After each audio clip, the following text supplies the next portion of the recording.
Vous êtes sur M241 TV et vous avez bien raison. Bienvenue chers internautes dans votre revue de presse.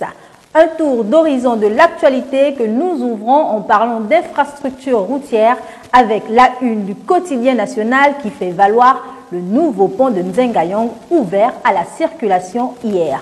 Une livraison très officielle en présence du Premier ministre Julien Kogué-Bekale qui a concédé au ministre en charge des travaux publics Arnaud Calix et Gandji Alonji, mieux vaut tard que jamais. Les faits politiques au Gabon s'entremêlent aujourd'hui avec toujours dans l'Union l'audition du nouveau ministre des Finances Roger Ovonumba au Sénat et l'annonce de la fin de la session parlementaire conformément à l'article 41 de notre Constitution. Ailleurs sur le web, Gabon Review suit attentivement les préparatifs de la rencontre politique du Parti démocratique gabonais prévue ce samedi dans le Haut-Ogooué, en annonçant particulièrement les premiers ministres arrivés à Franceville. L'objet de cette réunion est à lire chez Média 241 qui, à travers ce titre, brise l'accruche Alianga en VPR d'Ali Bongo Ondimba dans le Haut-Ogooué, l'annonce dans ses colonnes.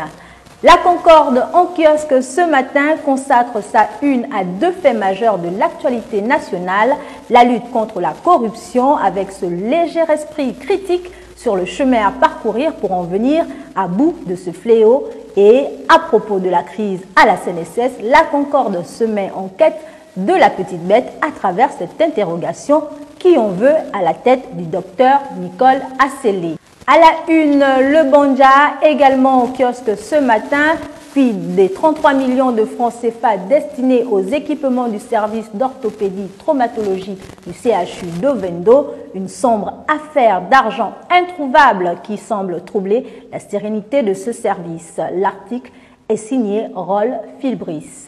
L'actualité hors de nos frontières réactive avec en République démocratique du Congo la mort au cours de l'effondrement d'une mine d'une dizaine de mineurs clandestins.